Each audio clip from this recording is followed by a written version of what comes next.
Hi all, അസ്സലാമു അലൈക്കും. Welcome back to Silna's kitchen. ഇന്നത്തെ റെസിപ്പി അടിപൊളി ടേസ്റ്റി ആയിട്ടുള്ള വെറൈറ്റി ആയിട്ടുള്ള ഒരു മുട്ടച്ചമ്മന്തിയുടെ റെസിപ്പിയാണ്. ചോറിനും അപ്പത്തിനും ചപ്പാത്തിക്കും ഒക്കെ കൂടെ കഴിക്കാൻ പറ്റിയിട്ടുള്ള ഒരു അടിപൊളി ടേസ്റ്റി ആയിട്ടുള്ള ചമ്മന്തിയാണ്. ഇതുപോലൊരു ചമ്മന്തി ഉണ്ടെങ്കിൽ മറ്റൊരു കറിയുടെ ആവശ്യമില്ല. നമുക്കിത് മാത്രം മതിയാവും. എത്ര കഴിച്ചാലും കൊതി തീരെയില്ല. അപ്പോൾ ഈ ഒരു ചമ്മന്തി എങ്ങനെയാണ് തയ്യാറാക്കുന്നതെന്ന് അറിയാനായിട്ട് വീഡിയോ സ്കിപ്പ് ചെയ്യാതെ മുഴുവനായിട്ടൊന്ന് കണ്ടു നോക്കണേ. റെസിപ്പിയിലോട്ട് കടക്കുന്നതിന് മുമ്പായി സിൽനാസ് കിച്ചൺ ചാനൽ ആദ്യമായിട്ട് കാണുന്നവരാണെങ്കിൽ പ്ലീസ് ഒന്ന് സബ്സ്ക്രൈബ് ചെയ്തേക്കണേ. ഒപ്പം തന്നെ ഈ വീഡിയോസ് നിങ്ങൾക്ക് ഇഷ്ടപ്പെടുകയാണെങ്കിൽ ഒരു ലൈക്ക് ചെയ്ത് ഷെയർ ചെയ്ത് ഹൈപ്പ് ചെയ്ത് സപ്പോർട്ട് ചെയ്യാനും മറക്കരുത്. ഇനി നമുക്ക് ഇതുപോലൊരു മുട്ടച്ചമ്മന്തി എങ്ങനെയാണ് തയ്യാറാക്കുന്നതെന്ന് നോക്കാം. ഈ ഒരു ചമ്മന്തി തയ്യാറാക്കാനായിട്ട് ഞാനിവിടെ സ്റ്റവിലേക്ക് ഒരു പാൻ വെച്ച് ഫ്ലെയിം ഓൺ ആക്കി കൊടുത്തിട്ടുണ്ട്. ഇനി ഓയിലൊന്ന് ചൂടായി വന്നതിന് ശേഷം ഇതിലേക്ക് 2 സബോള കട്ട് ചെയ്തത് ഇട്ട് കൊടുക്കാം. സബോള നന്നായിട്ട് ചെറുതാക്കി കട്ട് ചെയ്തെടുക്കരുത്. ഈ ഒരു വലുപ്പത്തിൽ കട്ട് ചെയ്തെടുത്താലേ കറക്റ്റ് പരുവത്തിന് കിട്ടുള്ളൂ. പിന്നെ ഇതിലേക്ക് കുറച്ച് കറിവേപ്പില കൂടെ ഇട്ട് കൊടുത്തിട്ടുണ്ട്.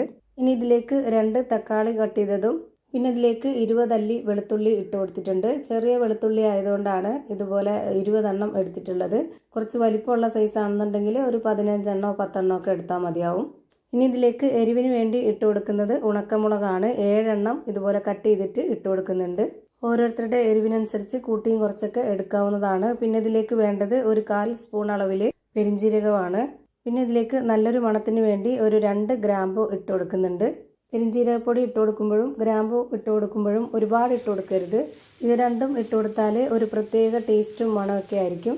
നമ്മളിതിലേക്ക് മുട്ട ചേർക്കുന്നതിൻ്റെ ആ ഒരു മണമൊന്നും നമുക്ക് ഈ ഒരു ചമ്മന്തിയിൽ അറിയാൻ പറ്റത്തില്ല. അതിന് വേണ്ടിയിട്ടാണ് ഇങ്ങനെ ചെയ്യുന്നത്. ഇതെല്ലാം കൂടി നന്നായിട്ടൊന്ന് ഇളക്കി കൊടുത്തതിന് ശേഷം ഇനി നമുക്കിതൊന്ന് അടച്ചു വെച്ചിട്ട് 5 മിനിറ്റ് നേരം വേവിച്ചെടുക്കാം. ഇതൊന്ന് കുറച്ച് വെന്ത് കുഴഞ്ഞ് വരണം. 5 മിനിറ്റിന് ശേഷം ഞാനിതൊന്ന് തുറന്ന് നോക്കുന്നുണ്ട്. ഇപ്പോൾ ഇതാ നല്ലപോലെ വെന്ത് കുഴഞ്ഞ് വന്നിട്ടുണ്ട്. ഈ ഒരു പരുവാകുമ്പോൾ നമുക്കിതിലേക്ക് 2 കോഴിമുട്ട നേരത്തെ തന്നെ പുഴുങ്ങി വെച്ചിരുന്നു. അതിൻ്റെ മഞ്ഞ മാറ്റിയതിന് ശേഷം ആ ഒരു വെള്ളം ഇതുപോലെ കട്ട് ചെയ്തിട്ട് ഇട്ട് കൊടുക്കുക. ഇതിന് ഓരോന്നിനും ചേർക്കുന്നതിന് കണക്കുണ്ട്. ഞാനിവിടെ ആദ്യം സബോള എടുത്ത കണക്ക് പറഞ്ഞിരുന്നു. ആ ഒരു കണക്കനുസരിച്ചാണ് ബാക്കിയുള്ള എല്ലാ ഇൻഗ്രീഡിയൻസും ചേർത്ത് കൊടുത്തിട്ടുള്ളത്. ഇനി ഇതിലേക്ക് ആവശ്യത്തിനുള്ള ഉപ്പും കൂടെ ഇട്ട് കൊടുത്തതിന് ശേഷം ഇതുപോലെ നന്നായിട്ടൊന്ന് ഇളക്കി കൊടുക്കാം. മുട്ടയുമായിട്ട് ഇത് വെന്ത് കിട്ടണമെന്നൊന്നുമില്ല. ചെറുതായിട്ട് 1-2 സെക്കൻഡ് ഇതുപോലെ ഒന്ന് ഇളക്കി കൊടുത്തിട്ട് ഒന്ന് ചൂടാക്കി എടുത്താൽ മാത്രം മതി. ഇനി ഇതൊന്ന് ചൂടാറിയതിന് ശേഷം ഒരു മിക്സിയുടെ ജാറിലേക്ക് മുഴുവനായിട്ടും ഇട്ട് കൊടുക്കാം. ഇതൊന്ന് അരച്ചെടുക്കാനാണ്. കുറച്ചൊന്ന് ലൂസായിട്ട് ചമ്മന്തി വേണമെന്നുള്ളവർക്ക് 1-2 സ്പൂൺ വെള്ളം ഒഴിച്ചു കൊടുക്കാം. എന്നിട്ട് അരച്ചു കൊടുക്കാം. ഞാനിവിടെ ഒട്ടും തന്നെ വെള്ളം ചേർക്കാതെയാണ് ഇതുപോലെ നന്നായിട്ട് നല്ല കട്ടിയിൽ അരച്ചെടുത്തിട്ടുള്ളത്.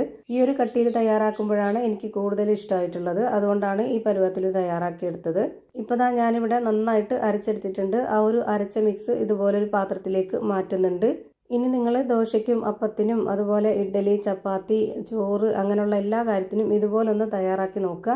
ടേസ്റ്റ് അറിഞ്ഞു കഴിഞ്ഞാൽ പിന്നെ നമ്മൾ എപ്പോഴും ഇതുപോലെ ആയിരിക്കും തയ്യാറാക്കി എടുക്കുന്നത്. അത്രയും ടേസ്റ്റി ആയിട്ടുള്ള ഒരു ചമ്മന്തിയാണ്. ഇപ്പോൾ ഇതിൻ്റെ കറക്റ്റ് ആയിട്ടുള്ള പരുവം ഇതുപോലൊരു സ്പൂൺ കൊണ്ട് കോരി കാണിക്കുന്നുണ്ട്. ഇതാണ് ഇതിൻ്റെ കറക്റ്റ് പരുവം. അപ്പോൾ ഇത്രയേ ഉള്ളൂ ഇന്നത്തെ വീഡിയോ ഇഷ്ടമായാൽ ലൈക്ക് ചെയ്യാനും കമൻറ്റ് ചെയ്യാനും ഷെയർ ചെയ്യാനും മറക്കരുത്. അതുപോലെ തന്നെ ഞാനിടുന്ന പുതിയ വീഡിയോസ് നോട്ടിഫിക്കേഷനായിട്ട് കിട്ടുന്നതിന് വേണ്ടി സബ്സ്ക്രൈബ് ചെയ്ത് ബെല്ലൈക്കൺ അമർത്തി അതിൽ ഓൾ എന്ന ഓപ്ഷൻ എനേബിൾ ചെയ്ത് കൊടുക്കാനും മറക്കരുത്. പുതിയൊരു വീഡിയോയുമായി വീണ്ടും വരും. Thank you for watching.